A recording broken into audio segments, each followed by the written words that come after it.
நான் என்னோட பிசினஸ்ல எந்த தப்புமே பண்ணல. என் பிரைட் வந்து சாட்டிஸ்ஃபைடா இல்லைன்ற மாதிரி ஒரு ஃபீல் இருந்தாலே நான் இமீடியட்டா அவங்களுக்கு கால் பண்ணி எந்த விதத்துல நான் உங்களை வந்து டிசப்பாயிண்ட் பண்ணேன்னு தெரிஞ்சுக்க ஆசைப்படுவேன். நான் வந்து ஒரு தப்பு பண்ணிக்கிட்டே இருக்க ஒரு பர்சன்.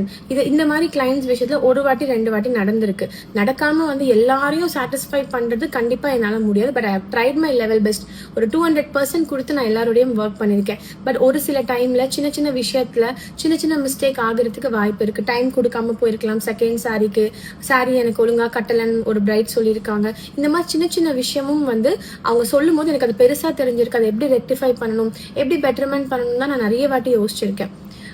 இது நடக்கிறது நடந்துருச்சு. அதை எப்படி காம்பன்சேட் பண்ணணும், எப்படி அவங்களை கன்வின்ஸ் பண்ணணும் நான் யோசிப்பேன். அவங்களுக்கு அகெயின்ஸ்டா போகணும்னு நான் யோசிக்க மாட்டேன். ஏன் பிசினஸ்ல நான் தப்பு பண்ணிக்கிட்டே இருக்கேன், மக்கள் கிட்ட ஏமாத்திக்கிட்டே இருக்கேன் அப்படின்னா என் பிராண்ட் வளராது இல்ல. டெக்னிக்கலா ஒரு மெச்சூர்டான ஒரு வேலை யோசிச்சு பாத்தீங்கன்னா இதுக்கான பதில் உங்களுக்கே புரியும். ஐ எம் பேசிக்லி அசோசியேட்டட் ஒரு லாஸ் ஆனவங்களோட நான் எப்படி அசோசியேட் ஆயிருக்கேன், ஒரு ஒய்ஃபா அசோசியேட் ஆயிருக்கேன். அது தவிர வேற எந்த விதத்தையும் நான் அசோசியேட் ஆகல. இந்த பிசினஸ் பத்தி தெரிஞ்சுக்கணும்னு ஆசைப்படல. அதை பத்தி சொன்னா கூட எனக்கு ஆக்சுவலா புரியாது. எனக்கு பேசிக்காவே எனக்கு மேக்கப் பத்தி பேசினா நான் பேசுவேன். அது தவிர ப்ரொடக்டிவா பேசினா பேசுவேன். மோட்டிவேட்டிங்கா எம்பவரிங்கா பேச சொன்னா யார் கூட வேணா உட்காந்து ஒரு 1-2 hours பேசுவேன். அப்பார்ட் ஃப்ரம் தட் கியூரியாசிட்டியோட நிறைய பிசினஸ் கத்துக்கிறேன். ஆனா வந்து புரியாத விஷயம், எனக்கு பிடிக்காத விஷயமா வந்து நான் தெரிஞ்சுக்கிறதுல. என்னோட 100% ஃபாலோவர்ஸா இருக்கீங்கன்னா 98% to 99% கூட வச்சுக்கலாம். 99% யாருமே வந்து எதுவுமே தப்பா பேசுறது சொல்றது. இந்த 1% இருக்காங்கல்ல, why are not addressing, why are not talking, பயந்துட்டீங்களா, அப்ப உண்மைதானா சொல்றது, இந்த மாதிரிலாம் கேட்கும் போது அவங்க கியூரியாசிட்டி எனக்கு புரியுது. பட் ஆனா இது உட்காந்து அட்ரஸ் பண்றதுக்கு எனக்கு டைம் இல்லாம நான் வந்து என்னோட ஓடிக்கிட்டே இருக்க மாதிரி இருந்துச்சு. அதனால நான் டைம் எடுத்துக்கிட்டேன். இந்த மாதிரி ஒரு பிசினஸ் லாஸ் அப்படின்னு சொல்லி ஆச்சு அப்படின்னா இந்த மாதிரி கமெண்ட் வருதுல்ல, அது இந்த மாதிரி எப்படி கமெண்ட் வருதுன்னா அந்த கமெண்ட் எல்லாம் படிக்கும் போது அப்ப ஒருத்தங்க பிசினஸ்ல லாஸ் பண்ணாங்கன்னா அவங்கள செத்துறணும் அப்படின்னு நினைச்சுதான் அவங்க கமெண்ட் பண்றாங்க போல. அப்படி ஒருத்தங்க பிசினஸ்ல லாஸ் பண்ணாங்கன்னா டிவோர்ஸ் பண்ணிடணும் அப்படிதான் இவங்க எல்லாம் கமெண்ட் பண்றாங்க போல அப்படின்னு எனக்கு தோணுது. இந்த படம் எல்லாம் நம்ம பாக்குறோம்ல, மயக்கம் என்ன, சூரரை போட்டுறதெல்லாம் பார்க்கும்போது ஒரு ஹஸ்பண்டோட ஸ்ட்ரகிள்ல ஒரு ஹஸ்பண்ட் வந்து அரகண்டாவோ ரூடாவோ இருந்தாலும் அந்த டைம் பீயிங் கூட டிராவல் பண்ணி தேத்தி கூட்டிட்டு வர நிறைய ஒய்ஃபை பார்த்து வாவ் சூப்பர் மூவின்னு நம்ம கை தட்டி இருக்கோம். ஆனா ரியாலிட்டியில ஒரு லாஸ் ஆன ஒருத்தங்களோட கூட வாழ்ந்து தேத்தி எப்படி கொண்டு வரலாம் அப்படின்னு சொல்லி மாரல் சப்போர்ட் பண்ணணும்னு நினைக்கிறவள நீங்க எப்படி எல்லாம் பேசுனீங்கன்னு யோசிச்சு பாத்தீங்கன்னா அப்ப உங்களுக்கு எல்லாம் அஷ்மிதானா ஒரு வெறுப்பு, அந்த வெறுப்பை காமிக்கிறீங்க அப்படின்ற மாதிரி. அண்ட் என்னோட பிசினஸ்ல எனக்கு 50% வந்து நான் சம்பாரிச்சிருக்கேன்னா 50% என் தங்கச்சியுமே அதுக்கு ஈக்குவலா அதோட ஷேர் இருக்கு அவங்களுக்கும். ஆனா அவங்களை யாருமே எதுவும் சொல்லல. பட் சொன்னது எல்லாம் அஷ்மிதா மட்டும்தான். அது எப்படின்னா அவங்களுமே she is also into family இல்ல. அப்ப இதை பிரிச்சு பார்த்தாலே உங்களுக்கு பதில் கிடைச்சிடும். நீங்க எந்த மாதிரியான பார்ஷியாலிட்டி எனக்கு பார்த்திருக்கீங்க அப்படின்னு சொல்லிட்டு. அஷ்மிதா சந்தோஷமா இருக்கா, அஷ்மிதா கலரா இருக்கா, அஷ்மிதா போட்டிருக்கிறது பேசிக்கா கவரிங் கமல், என் தங்கச்சி டைமண்ட் தான் போட்டிருக்கா உண்மைக்கு சொல்லணும்னா. அந்த மாதிரி ஒரு மாதிரி இருக்கிறதுனால அஷ்மிதா வந்து சிரிச்சுட்டே இருக்கா, அவளுக்கு பிரச்சனையே இல்லை போல லைஃப்ல நினைக்கிறீங்க. எல்லா பிரச்சனையும் நானும் கோ த்ரூ பண்ணிருக்கேன். வாட் சார்ட் ஆஃப் ஹராஸ்மெண்டோ அபியூஸோ நீங்க நினைக்கிறீங்க, கிளைம் பண்றீங்கன்னா அந்த எல்லா இடத்துலயுமே ஒரு வாட்டியாவது நான் இருந்துட்டு தாண்டி மீண்டு வந்திருப்பேன். அப்படி இருக்கும்போது எனக்கு மட்டும் ஏன் இவ்வளவு வெறுப்பு அப்படின்னு தெரியல அப்படின்னு சொல்லணும்னு ஆசை. இந்த மாதிரி சக்சஸ்ஃபுல்லா ஒரு இண்டஸ்ட்ரியில இருக்க ஒரு விமனை நான் ஃபாலோ பண்ணி பார்க்கும்போது ஒரு டாக்டரா இருந்தா அவங்களையும் திட்டுறீங்க, ஒரு பொட்டிக் ஓனர்னா அவங்களையும் திட்டுறீங்க. அதெல்லாம் சக்சஸ்ஃபுல்லா இருக்கவங்கள மட்டும். இதே வந்துட்டு ஒரு விஷயத்த வந்து பேசி ஸ்மார்ட்டா பேசி விற்கிறாங்கன்னா அவங்களையும் திட்டுறீங்க. இது எதுக்கு பண்றீங்க அப்படின்றது யோசிக்கும் போது உங்களால அது பண்ண முடியல, அவங்க சந்தோஷமா இருக்காங்க, உங்களால இதெல்லாம் சாதிக்க முடியல, அவங்க சந்தோஷமா இருக்குன்றது ஒரு வெறுப்பு. நானுமே இந்த இடத்துல இருந்திருக்குங்க. 20 years 21 years ஆகும்போது இதே இடத்துல ஒருத்தவங்க சந்தோஷமா இருந்தா எனக்குமே ஒரு வெறுப்பு வந்திருக்கு, ஒரு கோபம் வந்திருக்கு. ஆனா வந்து ரியாலிட்டி வந்து அது கிடையாது. நம்ம வளரணும், நம்ம முன்னேறணும், நம்மளுக்காக இருக்கணும்னு நினைச்சீங்கன்னா, நம்மளுக்காக வந்து நம்ம ஏதாவது பண்ணணும்னு நினைச்சீங்கன்னா இந்த மாதிரி ஜாப்லெஸ்ஸா டைம் வேஸ்ட் பண்ண மாட்டீங்க. And I'm so sorry to use this word jobless கூட, ஏன்னா அது தாக்குற மாதிரி இருக்குன்றதுனால அதுவும் நான் சொல்லிடுறேன். பட் ஆனா அதுதான் உண்மை. நான் மத்தவங்க இப்ப எனக்குமே மேக்கப் ஆர்டிஸ்ட் நிறைய பேர் இருக்காங்க. அவங்க என்ன பண்றாங்க, எப்படி இருக்காங்க, ஏது பண்றாங்க, ஐயோ அவங்களுக்கு இத்தனை லைக் வந்துருச்சு, அவங்களுக்கு இத்தனை கமெண்ட் வந்து அவங்கள பார்த்து இருந்தேன் அப்படின்னா எனக்கு வந்து என் வேலை போயிடும். நான் வந்து ஒழுங்கா ஃபோக்கஸ் பண்ண முடியாது. என்னோட டீம் மெம்பர்ஸ் கிட்டே சொல்வேன் நான். நீங்க ஒருத்தங்க வந்து பார்த்து என்கிட்ட இதை பத்தி ஒருத்தங்க ஒரு மேக்கப் ஆர்டிஸ்ட் பத்தி என்கிட்ட பேசுறீங்கன்னா, நீ அந்த உன் டைமையும் வேஸ்ட் பண்ணிட்ட, என் டைமையும் வேஸ்ட் பண்ணிட்ட அப்படின்னு சொல்லி காசிப்பே பேசாதீங்க. யாரை பத்தியும் பேச, நம்மளோட இண்டிவிஜுவல் மூளையை வச்சு நம்ம வளருவோம்னு சொல்லி நாங்கெல்லாம் ஒரு சாலிடா டீம் மீட்டிங்ல முடிவெடுத்து ஒரு 3 வருஷத்துக்கு மேல ஆகுது. எனக்கு யூஸ்வலாவே வந்து எனக்கு யாரை பார்த்தும் பெருசா பொறாம வந்ததில்லை. ஏன்னா நிறைய அடிபட்டுட்டேன்ல லைஃப்ல. வாடகை வீட்டுல இருந்திருக்கேன், லைன் வீட்டுல இருந்திருக்கேன், காமன் பாத்ரூம் யூஸ் பண்ணி வெயிட் பண்ணி வெளியே அவசரமா வந்து கக்காலா வந்து வெயிட் பண்ணி அடக்கிட்டு அவங்க வெளியே வந்ததுக்கு அப்புறம் திரும்ப அந்த பாத்ரூம்குள்ள போய் யூஸ் பண்ணிருக்கேன். துப்பட்டா வந்துட்டு பின்னு குத்தி ட்ரெஸ் ஓட்டையாயிடும், அதை மறைக்கிறதுக்கு தையல் போட்டு ஒட்டு போட்டு ட்ரெஸ் போட்டிருக்கேன். ஸ்லிப்பர் பிஞ்சு போயிடும், பின்னு குத்தி ஸ்லிப்பர் பஸ் ஸ்டாப் வரைக்கும் போட்டுட்டு வந்துருவேன். பஸ்ஸுக்குள்ள திரும்ப ஸ்லிப்பரை கழுவு, திரும்ப இறங்கி பின்னு குத்தி அந்த பின்னு வெளியே வர வரைக்கும் நடந்து போயிட்டு செருப்பு தைச்சிருக்கேன். ஸோ எல்லா விதத்துலயும் நான் கஷ்டத்தை பார்த்ததுனால எனக்கு வந்து எல்லாமே வந்து எனக்கு எப்படி இருக்குன்னா, மற்றவங்களை பார்த்து எதுக்கு பொறாம பண்ணணும், நம்ம இவ்வளவு கஷ்டத்துல இருந்து தானே வளர்ந்தோம், ஒரு நாள் இவங்களும் வளருவாங்கன்ற ஒரு மோட்டிவ்ல போயிடுமே தவிர என்னோட வே ஆஃப் பெர்ஸ்பெக்டிவ் அவங்கள தாக்கணும், கஷ்டப்படுத்தணும், காயப்படுத்தணும் அப்படின்னு இருக்காது. ஐ ஆல்வேஸ் கெட் இன்ஸ்பயர்டே தவிர I don't get jealous of anyone அப்படின்னு கூட we can claim. இன்ஃபேக்ட் இந்த ஸ்கேம்னு சொல்லும் போது எனக்கு தோணுச்சு, நான் கூகுளில் ஸ்டடி பண்ணது தான். எனக்கு ஏதாவது ஒரு விஷயம் ஃபர்ஸ்ட் நான் கூகுள் தான் ரிசர்ச் பண்ணுவேன். அப்போ இந்த ஸ்கேம்ன்ற வார்த்தையை வந்து மாற்றணும் அப்படின்னு நினச்சா லாஸ் ஆனதுக்கான ஸ்டேட்மெண்ட்ஸ் எல்லாம் ப்ரொவைட் பண்ணிட்டு பேங்க்ரப்சி கொடுத்துறது இன்னும் கொஞ்சம் நல்லா இருக்குமே, அந்த ஸ்கேம் அப்படின்னு சொல்றதுக்கு பதிலாக பேங்க்ரப்சின்றது நல்லா இருக்குமேன்ற சஜஷன் கூட நான் கொடுத்தேன். அது லாஸ்ட் வீக் தான் அந்த சஜஷனுமே வந்து நான் டிஸ்கஸ் பண்ணேன். அது business loss. Even now I don't clearly know what exactly happened அப்படின்னு கூட சொல்லலாம். அது இல்லாமல் இந்த 60 கோடி 100 கோடி அப்படிலாம் சொல்றீங்கல்ல, அது எல்லாமே பொய் தான். இது வந்து எனக்கு தெரிஞ்ச வரைக்கும் நான் தெரிஞ்சுக்கணும்னு ஆசைப்பட்டு என்ன ஆச்சு எவ்வளோ என்னன்னு அப்பெல்லாம் தெரிஞ்சுக்கணும்னு ஆசைப்பட்டா, நான் என்னோட இண்டஸ்ட்ரியில நான் மேக் பண்ண ரெவென்யூவை கால்குலேட் பண்ணேன்னா இட் இஸ் நாட் ஈவன் 30% அப்படின்னு சொல்லலாம்.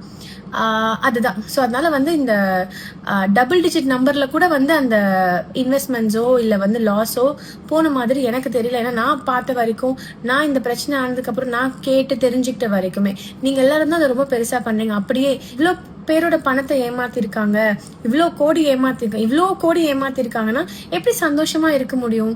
எப்படி வந்து லீகல் சிஸ்டம் வந்து அவங்க சந்தோஷமா இருக்க விடுது? ஏன் அரெஸ்ட் பண்ணல? ஏன் வந்து கேள்வி கேட்கல? ஏன் வந்து கம்ப்ளைண்ட் ஃபைல் பண்ணல? இதெல்லாம் ஒரு கேள்வியா வரணும் இல்ல? And even now financially independent. யார் என் லைஃப்ல இருந்தாலும் இல்லைனாலும், அண்ட் என் தங்கச்சியும் இண்டிபெண்டன்ட். என் தங்கச்சி லைஃப்ல நானே இல்லைனாலும் she is also financially independent.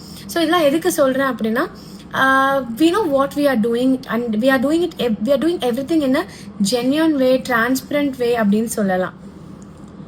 இந்த மாதிரி ஒரு பிஸ்னஸ் பண்ணிட்டு நான் ஏமாத்த போறேன் அப்படின்னு முடிவோட இருக்கவங்க ஏன் தடையும் விட்டுட்டு ஏமாத்தணும்?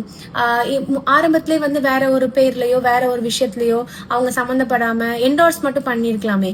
சம்மந்தப்பட்டு அதுக்கான வந்து ஒரு எல்லார்கிட்டயும் ஒரே பேட்டர்ன்ல பேசியிருக்காங்கன்ற வீடியோஸ்லாம் நான் பார்த்தேன். எல்லார்கிட்டயும் ஒரே பேட்டர்ன்ல பேசுறது தான் கரெக்டான ஒரு விஷயம். மாத்தி பேசுறது தான் வந்து அங்க இதை சொல்லி இங்க இதை சொல்லியிருக்காங்கன்ற மாதிரி. இப்ப என் பிரைடல் பேக்கேஜ் என்கொயரி பண்றீங்க, ஒரு இடத்துல 20,000, ஒரு இடத்துல 10,000, ஒரு இடத்துல 50,000 சொல்லியிருக்கேன்னா அப்ப நான் வந்து ஏமாத்துறேன்னு அர்த்தம். ஒரே பேக்கேஜ் எல்லாருக்கும் அனுப்புறேன் கொடுக்குறேன் அப்படின்னா அது கரெக்டான ஒரு விஷயம் தானே. ஏன் ஒருத்தங்க வந்து சொல்ற விதத்தை பார்த்து, கான்பிடென்டா பேசுற விதத்தை பார்த்து நம்ம நம்புறோம் அப்படின்னு எனக்கு தெரியல. இது இன்டென்ஷனலா பண்ணல, இட்ஸ் பிசினஸ் லாஸ். ஏமாத்தணும்னு நினைச்சா எந்த விதத்திலையும் ஏமாத்திருக்கலாம், எப்படி வேணா ஏமாத்திருக்கலாம், ஓடி போய் ஒளிஞ்சிருக்கலாம், வேற ஒரு ஊருக்கு போயிருக்கலாம். இந்த மாதிரி கேமராமேன் நானும் வந்து பேச வேண்டாம், ஓ இவ்வளோ கோடி இருக்கா, அப்போ வந்து நான் என் பிசினஸ்ல பார்த்ததை விட இவ்வளோ பணமா, ஓகே வாங்க எல்லாம் ஓடி போயிடலாம், நம்ம போய் எங்கேயாவது போய் இருந்துக்கலாம், நானுமே போயிருந்திருக்கலாமே. ஸோ பேசிக்லி இதெல்லாம் யோசிச்சு பார்க்கும்போது உங்களாலே புரிஞ்சுக்க முடியும்.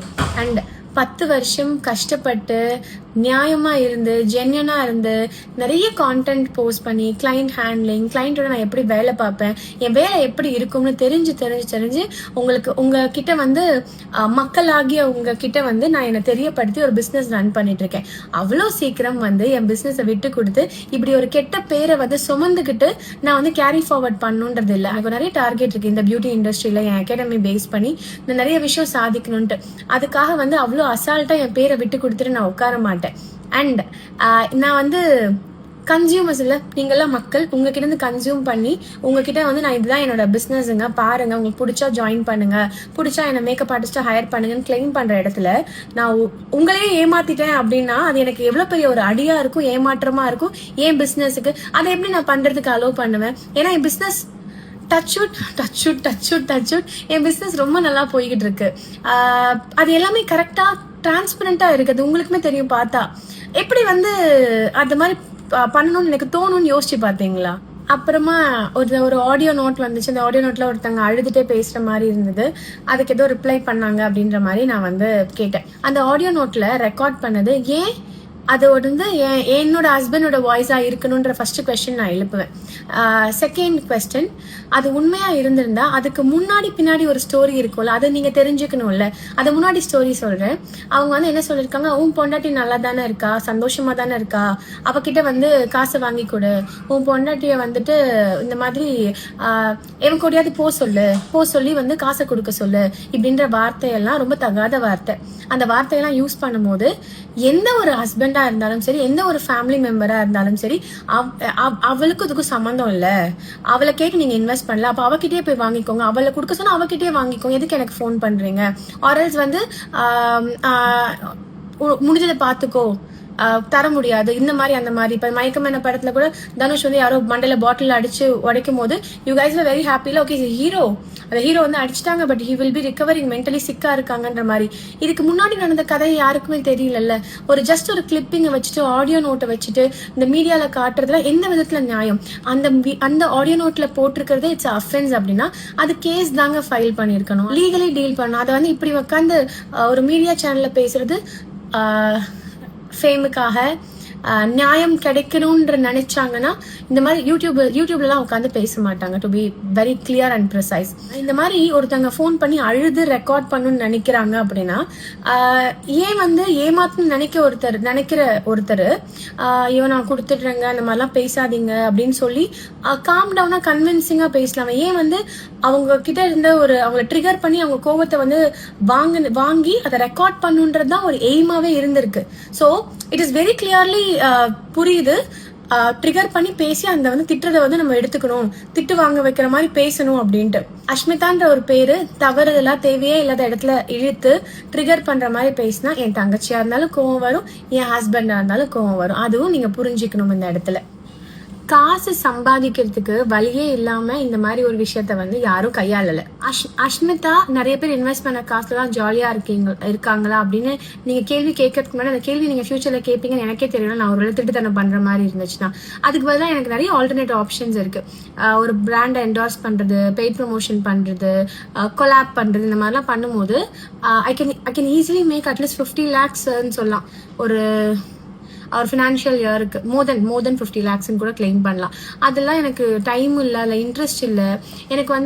எனக்கு என் பிராண்டு அதை வந்து ஹார்ட் ஒர்க் பண்ணி இடுப்பு வலிக்க கை கால் வலிக்க ஒரு வேலை பார்த்து சம்பாதிக்கிறதுல வர ஒரு சந்தோஷம் வந்து பிராண்ட் ப்ரொமோட் பண்றதுல எனக்கு பெருசா உடன்பாடு இல்லை.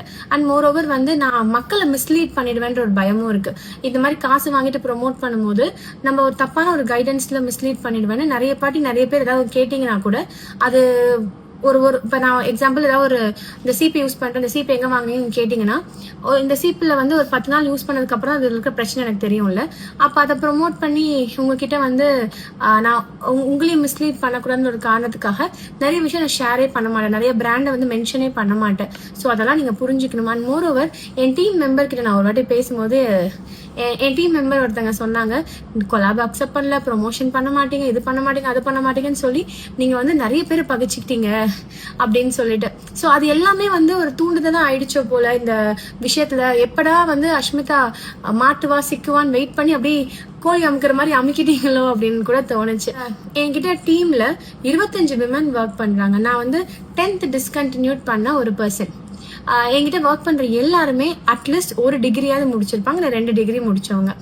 அவங்க எல்லாம் என் கூட ஒர்க் பண்றாங்க, சப்போர்ட் பண்றாங்க. இந்த பிரச்சனை எல்லாம் போயிட்டு இருக்குல்ல, அவங்களாம் அதை வந்து மதிக்க கூட இல்லை. இன்ஃபேக்ட் என்கிட்ட உட்காந்து ஏன் மேம் இப்படி பேசிட்டாங்க அப்படி கூட என்கிட்ட கேட்கல. ஏன்னா அவங்களுக்குலாம் தெரியும், என் கூட டிராவல் பண்ண எல்லாருக்கும் தெரியும் what is my worth, what is my பிராண்டோட worth, what is my revenue, what set of ethics I basically follow, ஒரு கிளைண்ட்டை நான் எப்படி ஹேண்டில் பண்ணுவேன், எப்படி நான் இறங்கி போவேன். இதெல்லாம் பார்த்ததுனால அவங்களுக்கு அது பெரிய விஷயமாவே தெரியல. அவங்களாம் பாதர் கூட பண்ணல. 25 பேர் ஒர்க் பண்ணாங்க, 25 ஃபேமிலி என் கூட கனெக்ட் ஆயிருக்காங்க அப்படின்னு அர்த்தம். அவங்க யாருமே வந்து ஒரு இடத்துல கூட ஒரு பர்சன் கூட எனக்கு தப்பா நினைக்கவே இல்லை. இதெல்லாம் எதுக்கு சொல்றேன் அப்படின்னா, when you are going to be very clear and very genuine with your work, நீங்க எதுக்குமே பயப்பட வேண்டாம், வருத்தப்பட வேண்டாம்.